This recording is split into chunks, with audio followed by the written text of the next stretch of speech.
Good morning, friends. It's Wednesday, August 25th. This morning, as I was pulling out of my driveway and driving up the road, I came to the corner where my kids have caught their school bus for all of their school days. And at the corner was the family that lives catty-corner from us and their 3 children. Waiting for the bus, 2 of whom had their backpacks on, and I think little brother is not quite old enough. They are Elf and Wild preschool alumni, but they were dressed up, ready to go on this first day of school. Their smiles were large. They were excited. I put the window down. I said, "Have a great day at school today and enjoy it." And they just waved and couldn't contain themselves. They were so excited. I was reminded that this season for our children as they go back to school has the potential and the possibility of being one of great expectation and hope and new beginnings as they develop and grow. And I hope that we can keep our educators and the families and the children in our prayers as these new school seasons begin. It's just a wonderful time of the year. In the same vein, I thought then as I drove to the church how excited I am in anticipating the beginning of the new program year here at Elf and Wild.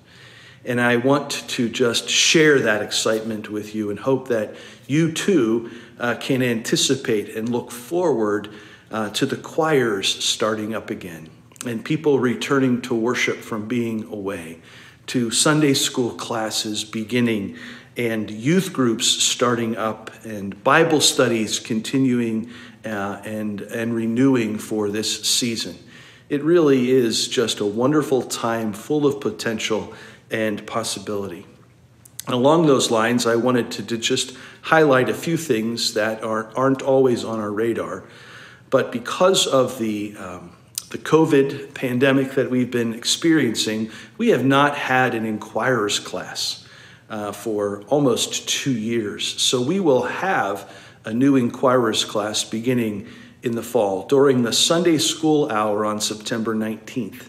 And that class is certainly for those who are interested in asking questions about faith and Christian life and specifics about Elf and Wild Church. But it's also for those who are members, who just want a refresher in the basics and the fundamentals of our Christian faith. And so I want to lift that up to you. If you know anybody that's interested, you or someone else, if there's been a visitor to worship or your family member's curious, a neighbor perhaps needs a church home, the Inquirers class will begin on Sunday, September 19th. I also wanted to lift up to you that there's a blood drive on Sunday, September 5th here at the church in Fellowship Hall during the whole Sunday morning. Blood is in short supply now, so they really have great need. If you can go on the website and register for that, if you're able to give, I think that would be a wonderful way, a simple way, an easy way of helping other people out. Along with the schools starting and the church program beginning, also the preschool is gearing up for their start after Labor Day. Next week, the staff begins to have their workshops of preparation. So please pray for all of those who are involved in the preschool. It sounds like the classes are all full. There have been new hires on the staff, and Kristen Coco is putting that all together for what I think will be a great year of Elf and Wild Preschool. So pray for that ministry and that outreach.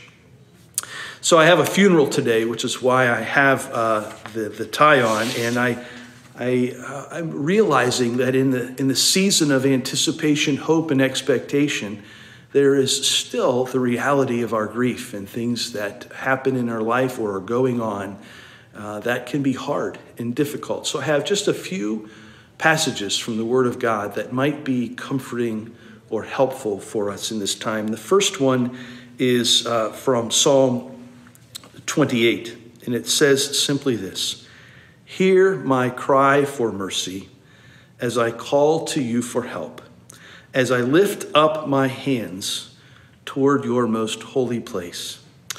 I just love the Psalms and the way David is honest with his need for God. And I encourage you, if you have struggles or stresses or things are hard, turn to the Psalms. Open up the Psalms and begin to read those prayers of David. I think they might give you some comfort and some help. And then after that, there's Psalm 34, and it says this: I will extol the Lord at all times. His praise will always be on my lips. My soul will boast in the Lord. Let the afflicted hear and rejoice. We all have certain afflictions and struggles. So hear the word of God. And then it says, glorify the Lord with me. Let us exalt his name together. For I sought the Lord, and he answered me.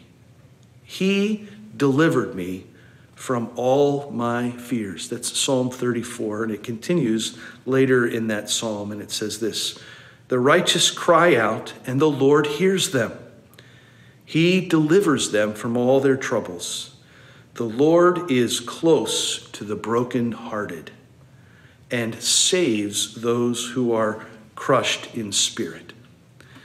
So I wonder, friends, if you are brokenhearted or you feel crushed, seek the Lord, seek him out, for he is the one who can be close to you, and his closeness will offer you that hope and that salvation.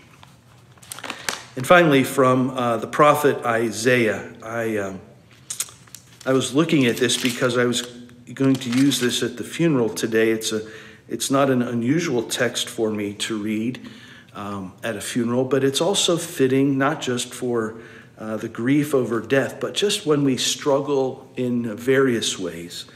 In Isaiah 40, verse 26, it says this: lift up your eyes and look to the heavens.